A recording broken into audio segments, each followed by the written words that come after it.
5절로부터 9절까지의 말씀. 하나님과 같으시니 없습니다. 하나님과 같으시니 없습니다. 라는 제목의 말씀을 가지고 하나님의 말씀을 대언합니다. 5절로부터 9절까지의 말씀 찾으셨으면 함께 봉독하십니다.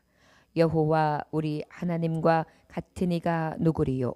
높은 곳에 앉으셨으나 스스로 낮추사 천지를 살피시고 가난한 자를 먼지 더미에서 일으키시며 궁핍한 자를 거름 더미에서 들어세워 지도자들 곧 그의 백성의 지도자들과 함께 세우시며 또 임신하지 못하던 여자를 집에 살게 하사 자녀들을 즐겁게 하는 어머니가 되게 하시는도다. 할렐루야. 아멘. 기도하겠습니다. 하나님 아버지, 하나님과 같으시니 없습니다. 우리같이 부족한 자 종 되게 하시고 그 종의 길이 가장 복되게 하시되 아버지와 같으시니 없으시기에 우리의 삶에 어려움과 슬픈 일과 두려운 일이 오직 주 앞에서 걱정 없음이 오늘 하나님의 말씀을 통해 고백되어집니다.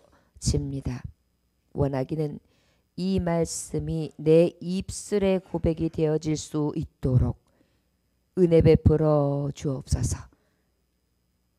하나님 아버지, 하나님과 같으시니 없습니다. 예수님 이름으로 기도 올려나이다. 아멘. 5절에 여호와 우리 하나님과 같으시니가 누구리요? 높은 곳에 앉으셨으나 스스로 낮추사 천지를 살피시고 라고 고백하고 있습니다. 그 하나님의 크신 자비하심과 능력에 대해서 증거하는데 특별히 우리 하나님은 어떤 능력이 계시느냐? 하나님과 같으시니가 없다. 그 하나님과 같으시니가 없음은 높은 곳, 가장 높은 곳에 앉으셨으나 스스로 낮추시고 천지를 살피신다라고 고백하고 있습니다. 우리 하나님은 가장 높으신 곳에 거하시지만 항상 자신을 낮추시고 하늘과 땅의 일들을 살피시며 통치하고 계십니다. 그 하나님은 그런 하나님이 없으신데 어떤 하나님이냐? 온 우주의 통치자이신 우주의 왕 되시는 것입니다. 감히 어떤 이와 그 무엇과 무엇으로 하나님을 비교할 수 있겠습니까? 7절에 가난한 자를 먼지 더미에서 일으키시며 궁핍한 자를 거름 더미에서 들어 세워라고 말씀하고 있습니다. 우리 하나님은 못하실 일이 없으십니다. 가난한 자를 흙에서 일으키신다. 궁핍한 자를 거름 무더기에서 드신다. 이것은 바로 무엇입니까? 가장 낮은 자를 들어 쓰시는 하나님 높이십니다. 그래서 어떻게 해요? 교만한 자를 부끄럽게 하세요. 겸손한 자를 들어 쓰시면서 말이죠. 미련한 자를 들어 쓰시면서 높이시면서 어떻게 해요? 지혜로운 자를 부끄럽게 하시는 하나님. 우리 하나님께서는 하시는 일로 보아서도 하나님 같으신 분 없음을 땅 우주 만물 안에 드러내고 계시다라고 고백하고 있습니다. 저 여러분, 그렇기 때문에 하나님을 경외하는 자는 때때로 가난이 도적같이 임할 때가 있습니다. 고난도 오지 말았으면 좋겠는데 내 앞에 고난이 탁 막닥들여 나를 너무나 무서운 눈초리로 바라보고 있습니다. 마치 내가 지금 당장이라도 쓰러질 것 같고 넘어질 것 같고 죽을 것 같은 그런 고통에 취할 때가 많지요. 여러분, 그럼에도 불구하고 우리 하나님께서는 어떻게 해요? 가난한 자를 일으키십니다. 궁핍한 자를 그 더미에서 세워주십니다. 특별히 우리가 성경 말씀을 보면 요셉을 들어 알 수 있지요. 저를 완전하게 가난한 종으로, 가장 무익한 자로, 가장 억울한 자로 밑바닥까지 내려뜨리신 것 같지만 저의 긴 터널은 10여 년이 지난 후에 하나님이 주시는 세움과 하나님이 주시는 일으키심을 통하여 다시 회복되어지고 마침내 애굽의 총리까지 되어 온 나라를 다스리는 것뿐만이 아니라 이스라엘을 구원하는 자로 예비하신 자, 가장 영광스럽게 해 주셨습니다. 다윗은 또 어땠나요? 기름 부으심을 받은 지는 오래되었으나 하나님께서는 저에게 쫓기는 신세가 되게 하셨고 미움받는 신세가 되게 하셨고 늘 생명과 싸우는 사망의 두려움으로 인하여 늘 쫓기는 인생을 살기도 했습니다. 그렇지만 하나님께서는 결국 그를 통해 이스라엘 왕이 될 수 있도록 세우셨고 또한 높이 드셨던 것을 우리는 말씀을 통해 알 수 있습니다. 어찌 하나님과 같으신 분이 있겠습니까? 하나님을 의지하는 자, 하나님을 경외하는 자, 합력하여 선을 이루시되 그 고난마저도 후일에는 영광이 되고 감사가 되어 주를 믿는 자, 주를 따르는 자에게 있어서 귀감이 되며 도전이 되어 늘 어려움과 힘든 가운데서 낙심하지 아니할 수 있는 약속이 되는 줄 믿습니다. 9절에 보니까 8절에 지도자들 곧 그의 백성의 지도자들과 함께 세우시며 9절 또 임신하지 못하던 여자를 집에 살게 하사 자녀들을 즐겁게 하는 어머니가 되게 하신다 라고 말씀해 주셨습니다. 잉태하지 못하던 여자는 저주받은 여자입니다. 사실 엄마가 되는 것은 너무나 큰 특권이지요. 모르긴 몰라도요. 자녀를 둔 사람들은 당연하게 생각하고 어쩔 때는 혹이라고 생각하고 어쩔 때는 그 무게를 지고 가는 것 자체를 감사를 잃어버릴 때가 있어요. 그런데요. 실제 자녀를 얻지 못하는 잉태하는 수고와 그 고통을 맛보지 못한 것 자체가 고통이라는 것. 그래서 여러분 하나님은 우리에게 죄악의 그 싹시 사망으로 낳게 하는데 그 사망 이전에 우리에게 꼭 있어야 될 것이 남자는 일하는 것과 여자는 해산의 고통이었잖아요. 그런데 이 법칙 아래 사는 것이 사실은 축복이에요. 남성들이 일자리를 잃었을 때 행복은 잠깐입니다. 고통의 시작이거든요. 여성들에게 있어서 태문이 닫혀서 태문이 열리지 않을 때 이것은 어찌 보면 무사식의 상팔자라고 하는 자는 자식이 많은 자에게 주시는 여유예요. 그러나 얻고자 해도 얻지 못하는 사람에게는 너무나 큰 저주요 고통이죠. 맞습니다. 모든 것이 우리에게 있어서 고통인 것 같지만 하나님이 주신 것은 질서요. 가장 아름다운 섭리요. 인생을 살아감에 있어서 가장 큰 축복이 되는 줄 믿습니다. 어머니가 되지 못한다는 것은 저주인데 그 잉태하지 못하는 것에 대한 열등감과 수치감은 대단하지요. 그런데 이런 여인에게도 태의 문을 열어서 생명을 주신 이가 여호와 하나님. 그 어떤 자가 하나님이 하시는 일을 할 수 있겠습니까? 세상 사람들은 자신이 만들어서 인간을 잉태하게 하는 어떤 신의 존재를 만들어요. 신화로. 그런데 우리 하나님은 신화로 누군가의 입술로 만들어지거나 누구의 손길로 다듬어져서 만든 자가 아니에요. 스스로 계신 자, 천지 만물을 창조하신 자, 태초부터 영원까지 계신 자거든요.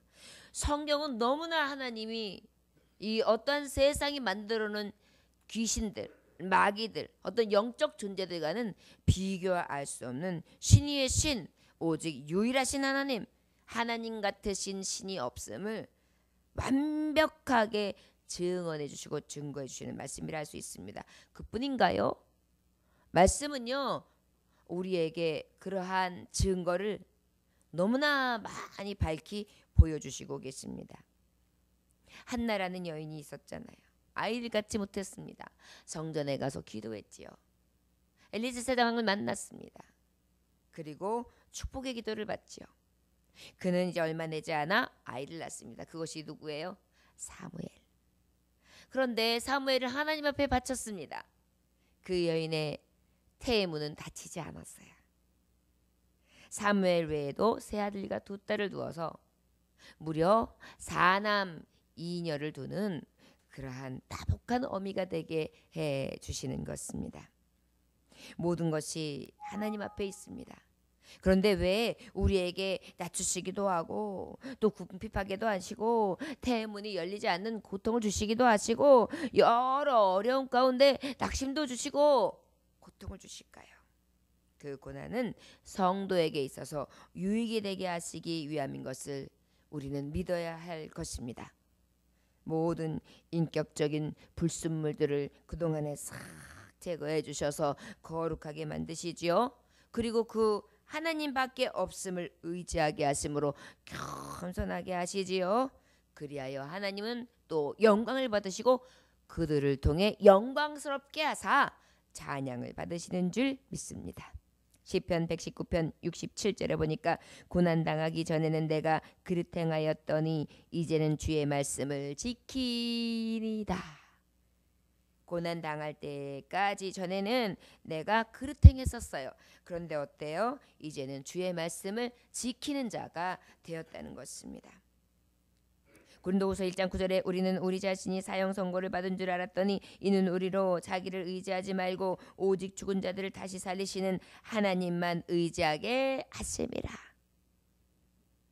사형 선고를 받은 줄 알을 맞고 꼭 죽었다 할 정도로 가지만 결국은 하나님을 의지하게 되고 그 하나님을 의지하고 난 다음에 어때요? 오히려 죽은 자들을 다시 살리시는 하나님만 의지하게 하심으로 하나님이 또 살리시고 회복해 주시는 놀라운 은혜의 자녀로 살아갈 수 있도록 은총을 베풀어 주십니다. 고린도전서 후서 12장 7절에도 보면 여러 계시를 받은 것이 지극히 금으로 너무 자만하지 않게 하시려니와 내 육체에 가시 곧 사탄의 사자를 주셨으니 이는 나를 쳐서 너무 자만하지 않게 하려 하심이라. 여러분, 고난이 없으면요 제가 잘나서 잘 되는 줄 알아요. 제가 능력 있는 줄 알아요. 제가 세상 위에 없는 줄 알아요. 그런데 고난을 받으면요 그것을 통해 어떻게 해요? 나는 한계가 있구나. 나는 할 수 없는 자구나. 그러면 어때요? 주위를 살피다가 도울 자도 없구나. 그리고 하늘을 보고 한숨을 푹 쉬는 순간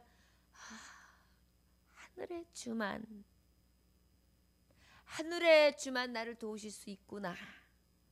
그래서 하나님을 의지하고 그 의지하는 것이 결국은 우리에게 이 육신의 짧은 생의 축복뿐만이 아니라 영원의 축복까지 허락해 주시는 만드신 자 창조주 하나님의 놀라우신 주권 아래의 계획입니다. 그래서 때로는 내가 무엇인가 계획하고 이루고 성취되는 것으로 믿지만 결국은 내 계획 안에 하나님이 개입하셔서 경영하시고 성취하실 때 완전한 삶을 살게 되는 줄 믿습니다. 저를 따라할까요? 하나님, 하나님과 같으시니 없습니다. 하나님과 같으시니 없습니다. 얼마나 멋진 고백입니까? 우리 삶의 순간순간 하나님밖에 없어요. 유일하신 하나님이세요. 하나님 같으시는 없습니다. 이렇게 순간순간 여호와를 높일 수 있길 원합니다. 강력한 지진이 남캘리포니아의 주 찰스턴시에 강타한 적이 있었습니다. 이날 한 나이 많은 흑인 목사님께서 설교를 막 시작하려고 딱 시작하는데 첫 진동이 하고 일어나는데요. 보통이 아닌 거예요. 예배를 집례하기 전에 이런 일이 생겼으니까 뭐 완전히 다 경악하고 깜짝 놀랐죠. 그런데 이제 말씀을 듣기 전이었고 이런 일이 있으니까 성도들도 어찌해야 될지 모르고 순간 목사님도 굉장히 당황스럽습니다. 그런데 다 약속이 난 듯이 그 자리에서 정지된 상태로 가만히 모두 있었어요. 목사님마저도요. 그런데 조금 있다가 덧이어서 그 놀라움을 느끼기 얼마 되지 않아 다시 홍 하고 지진이 오는데 막 여기는 모든 것이 집기가 흔들리면서 주축이 쿵 하고 움직이는 거예요. 엄청나게 강한 지진이 느껴진 것이 강진이요. 바로 그때 이흑인 목사님께서 설교 노트 이 원고에서 눈을 딱 떼고 이렇게 소리쳤습니다. 성도들이 막 어떻게 해야 될지 모르니까 피할 곳 무엇인가 하려고 제수처를 취했겠죠. 자, 여러분, 하나님께서 지금 말씀하고 계십니다. 우리 모두 조용히 합시다. 이날 지진이 진행되는 동안요, 하나님과 함께했던 하나님의 백성들은 사실상 축복을 받았습니다.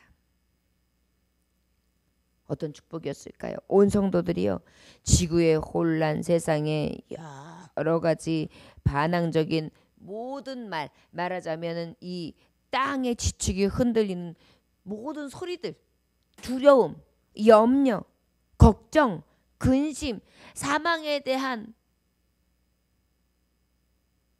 엄습해오는 고통, 이런 것들을요 다 맡기고요 조용히 눈 감고 하나님의 음성을 들으며 기도하는 거예요. 이것은 설교가 아니었습니다. 그런데 놀라운 사실은 하나님은요 그 순간 평안을 허락해 주시고요, 그 강진 속에서 말입니다, 용기를 북돋워 주시는데 말입니다. 그리고 난 다음에 많은 호흡을 한 뒤에 목사님께서 말씀을 증거하셨어요. 그런데 성도들은 그 시간 두려움, 걱정, 죽을 것 같은 사망에 대한 고통, 이런 것들 다 싹 오히려 깨끗하게 잊은 채 평안했다는 것입니다. 그리고 말씀에만 집중을 했다는 거예요. 하나님이 뭐라 하실까? 그리고 난 다음에 목사님은 함께 외치자고 했습니다. 여러분, 외칩시다. 저를 따라 하십시오. 주님, 주님, 말씀하소서, 말씀하소서. 당신의 종들이 듣고자 하나이다. 당신의 종들이 듣고자 하나이다. 그리고 지금까지 드렸던 예배하고는 비교할 수 없을 만큼 집중한, 하나님 한 분만이 예배를 받으시고 하나님의 말씀만이 들려지기를 집중했던 그런 예배를 드릴 수 있었다고 합니다. 저와 여러분, 세상에 강력한 도전들이 우리에게 올 때 우리도 마찬가지이기를 원합니다. 우리 하나님과 같으시니 없습니다. 주여, 이러한 때에 나는 하나님의 말씀만 귀 기울이겠나이다. 요동치 않겠습니다. 하나님이 역사하심과 하나님이 일하심과 하나님이 현장 속에서 말씀하심을 내가 들으며 집중하고 아버지의 뜻대로 행하겠나이다. 이러한 저와 여러분들의 신앙 고백이 있어지기를 원합니다. 시편 119편 71편에 보니까 고난 당하는 것이 내게 유익이라. 이로 말미암아 내가 주의 율례를 배우게 되었나이다. 아멘.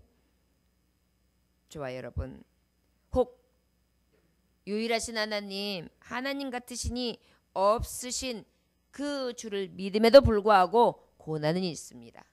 그러나 그 고난이 믿는 자에게는 유익이 되게 하시되, 특별히 주의 율례를 배우는 가장 큰 축복, 영혼의 축복 하나님께서 허락해 주셔서 우리에게 있어서 가장 큰 소망의 길을 갈 수 있도록 예비해 주실 것을 믿습니다. 오늘도 아버지 앞에 집중되어져 있는 은혜의 삶이 되시기를 주의 이름으로 축원합니다. 기도하겠습니다. 하나님 아버지, 하나님과 같으신 이 없습니다. 세상에는 천지를 통해서 두려워 떨게 만들고 또 세상에는 우리의 환경과 주변을 통해서 생명을 통해서 갖가지의 위험과 적신호를 통해서 우리가 고통을 느낄 때가 있습니다. 그런데 주님, 다시 생각해 보니 우리가 분산되어져 있는 세상에 도전을 보는 것이 아니라 하나님 아버지를 보는 것이 가장 큰 축복이라는 것을 믿습니다.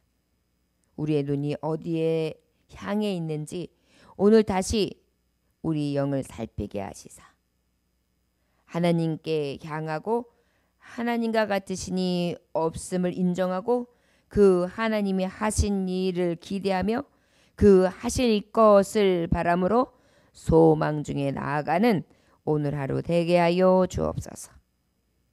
예수님 이름으로 기도 올렸나이다. 아멘. 주님 가르치는 기도로 마치겠습니다. 하늘에 계신 우리 아버지여, 이름이 거룩히 여김을 받으시오며 나라의 임하옵시며 뜻이 하늘에서 이루어진 것 같이 땅에서도 이루어지리이다. 오늘날 우리에게 일용할 양식을 주옵시고 우리가 우리 죄진 자를 사하여 준 것 같이 우리 죄를 사하여 주옵시고 우리를 시험에 들게 하지 마옵시고 다만 악에서 구하옵소서. 나라와 권세와 영광이 아버지께 영원히 있사옵나이다. 아멘. 하나님 아버지, 내 생명이 지금 수호